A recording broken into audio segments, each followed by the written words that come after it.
एक बार फिर से आपका बहुत बहुत स्वागत है जीवन उत्साह न्यूज़ पर।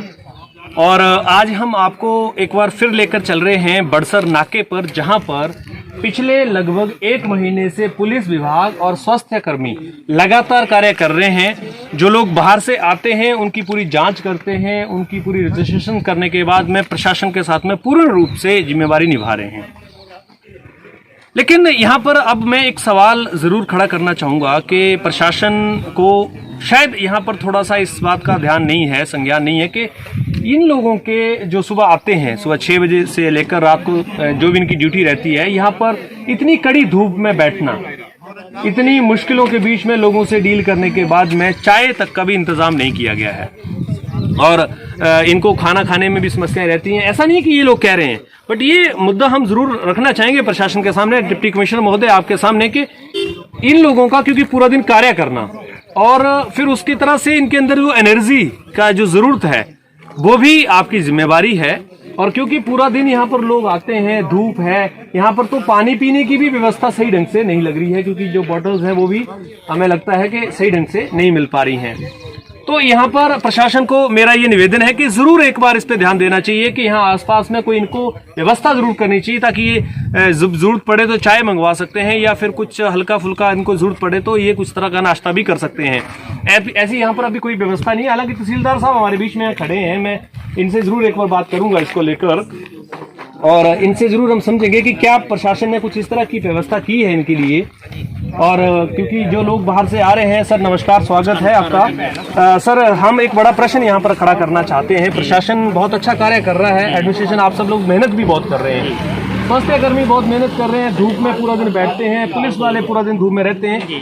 यहाँ पर हमने ये चीज देखी है कि यहाँ पर ना तो इनके पानी पीने की व्यवस्था सही है, पूरी व्यवस्था कर दी है, और ना ही चाय की और किसी तरह के चाय की व्यवस्था भी कर दी है, पानी की भी कर दी है। तो अब इनको किस तरह से यहाँ पर जो चाय पानी की व्यवस्था अभी मैं पानी लेकर आया हूँ, उनको पानी दे दिया है जी, चाय का सामान लेकर आया हूँ, चाय भी इनको अभी प्रोवाइड करो जी। तो बाकी वो रेगुलर बेसिस पर इनको जैसे रिफ्रेशमेंट जी, वो फ्रूट बिस्किट वगैरह या चाय जी वो रेगुलर मिलेगा।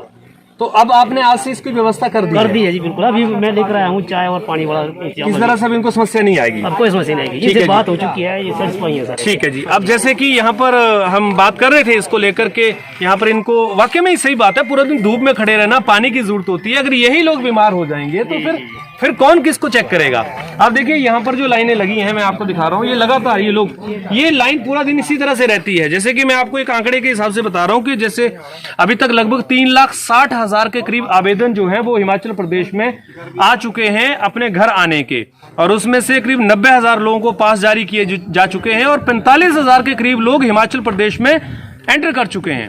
तो आप सोचिए 45,000 लोगों को अगर पूरे हिमाचल के नाकों पे देखा जाए तो इन अधिकारियों, इन कर्मचारियों की वजह से ही देखा गया है। ये पुलिस विभाग जो कार्य कर रहा है इनकी वजह से ही किया गया है। और यहाँ पर एक चीज और भी अभी प्रदेश सरकार ने जारी की है कि अब किसी भी व्यक्ति को जो प्रदेश के नाके हैं उनसे अंदर आने की अनुमति रात को नहीं होगी, वो केवल दिन में ही आ सकते हैं। और उसके साथ साथ में जब वो पास के लिए आवेदन करेंगे तो उसमें उनको उनकी जगह कहाँ जाना है, किस नाके से जाना है, किस स्टेट से होते हुए जाना है, पूर्ण जानकारी देनी पड़ेगी। ये हिमाचल प्रदेश सरकार ने एहतियातन अभी, क्योंकि पास की जो रेशो ज्यादा आ रही है, इसको देखकर की है।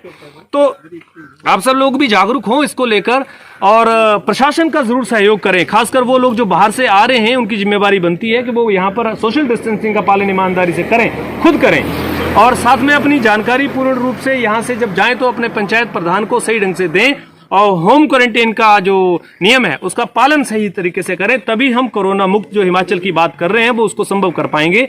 अन्यथा गलती से भी कहीं एक आध केस या कोई ऐसा व्यक्ति संक्रमित हो गया या आ गया तो बड़ा नुकसान हो सकता है। क्योंकि मैं आपको इसका एक बड़ा उदाहरण भी देता हूं। जैसे अभी पंजाब में नांदेड़ से कुछ लोगों को लाया गया पिछले दिनों, और उसके अंदर लगभग 140 के करीब जो लोग एक आंकड़ों में बताए गए हैं कि वो संक्रमित पाए गए हैं, कोरोना संक्रमित। तो पंजाब का जो रेशो है वो बढ़ गया एकदम में, क्योंकि बाहर से लोग आए, जबकि उन लोगों का ये कहना था कि हम वहां पर बिल्कुल सही थे, हमें किसी तरह की कोई दिक्कत नहीं थी। लेकिन अब रास्ते में आकर उनको क्या हुआ, किस तरह से हुआ, ये बड़ा प्रश्न। मेरा प्रश्न यहाँ ये है कि हिमाचल में जो लोग आ रहे हैं उनको ये जिम्मेवारी समझनी पड़ेगी कि प्रदेश सरकार ने अगर उन्हें ये मौका दिया है कि वो यहाँ पर आएँ तो उस जिम्मेवारी को ईमानदारी से निभाएं, तभी हम इस कोरोना महामारी से बचाव कर पाएंगे। ऐसा जरूरी नहीं कि उनको किस तरह का संक्रमण हो, पर परहेज करने में और एहतियात बरतने में कोई बुराई नहीं है, ये इनको ज़रूर समझना पड़ेगा।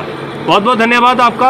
आप इसी तरह से बने रहिए अपने प्रदेश के साथ में, अपने देश के राष्ट्र धर्म को निभाने के लिए हमेशा अपने आप को आगे रखिए। Thank you very much.